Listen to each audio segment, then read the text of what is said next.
बिस्मिल्लाहिर्रहमानिर्रहीम। Welcome to my channel Hania health and beauty tips. अपने तमाम दोस्तों को Hania health and beauty tips में खुश आमदीद कहती हूँ।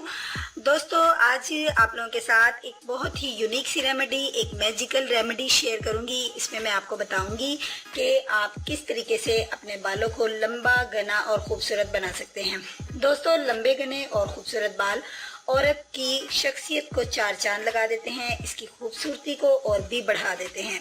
कमर पर बल खाती हुई मोटी चुटिया इतनी हसीन लगती है कि इसका अंदाज़ा आप कर ही नहीं सकते। मगर बहुत सी बहनें ऐसी हैं जिनको पता ही नहीं कि वो किस तरीके से अपने बालों की केयर करके अपनी चुटिया को लंबी, घनी और खूबसूरत बना सकती हैं।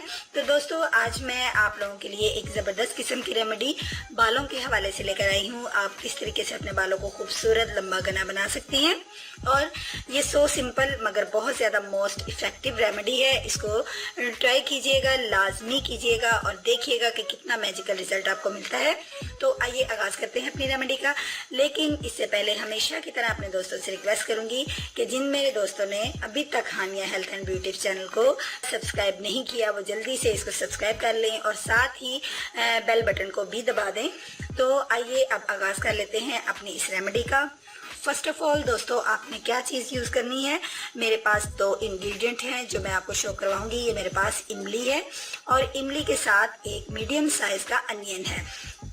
इन दोनों चीज़ों को आपने कुछ इस तरीके से इस्तेमाल करना है कि आपने इमली को और प्याज को, यानी इमली और अनियन को आपने इकट्ठा तकरीबन 2 घंटे पहले भिगो कर रख देना है। यानी जब आपने इसको यूज़ करना है अपने बालों में तो उससे 2 घंटे पहले इमली को आप 1 प्याली पानी के अंदर भिगो कर रख दीजिए और प्याज को उसके अंदर काट लीजिए।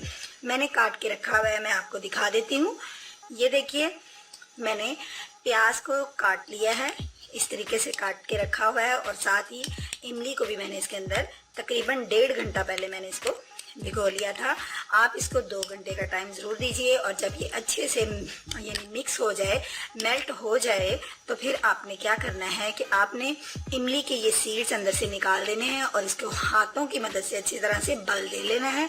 उसके बाद इसको आप ग्राइंड कर लीजिए ताकि अनियन भी ग्राइंड हो जाए और जब ये ग्राइंड होके एक पेस्ट सा बन जाए तो फिर आपने इसको अपने बालों में लगा लेना है। बालों की जड़ों से लेके यानी स्किन, सर की जो स्किन है उसके ऊपर भी इसको लाजमी अप्लाई कीजिए और बालों की जड़ों से लेके आप बालों की लेंथ तक इसको लगाइए। और इसका पेस्ट आप इस तरीके से तैयार करेंगे जितने कि आपके बालों की लेंथ है उसके आपको अंदाज़ा हो जाएगा कि कितना को पेस्ट आपके बालों के ऊपर अप्लाई होगा। उसके बाद आपने जब इस पेस्ट को अप्लाई कर लेना है तो तकरीबन 1 घंटा इसको लगे रहने देना है। दोस्तों, आप जानते हैं कि प्याज के अंदर सल्फर पाया जाता है जो कि हमारे बालों के लिए एक किस्म की खुराक है और इमली के अंदर कुछ ऐसी प्रॉपर्टीज़ पाई जाती हैं जो कि आपकी बालों की ग्रोथ को बढ़ाती हैं। जी हाँ, आपके बालों की ग्रोथ को प्रमोट करती हैं। तो दोस्तों, उम्मीद करूंगी कि आज की रेमेडी आपकी समझ में आ गई होगी और आप इसको ज़रूर फॉलो करेंगे, ट्राई करेंगे और इसको शेयर करेंगे अपने दोस्तों के साथ, रिलेटिव्स के साथ और सोशल मीडिया पर भी इसको शेयर कीजिएगा और कमेंट्स बॉक्स में मुझे आपके कमेंट्स का इंतज़ार रहेगा। कल मिलूंगी एक नई वीडियो के साथ। कल तक के लिए मुझे इजाज़त दीजिए और अपना ढेर सारा ख्याल रखिएगा। दुआओं में मुझे याद रखिएगा। अल्लाह हाफिज़।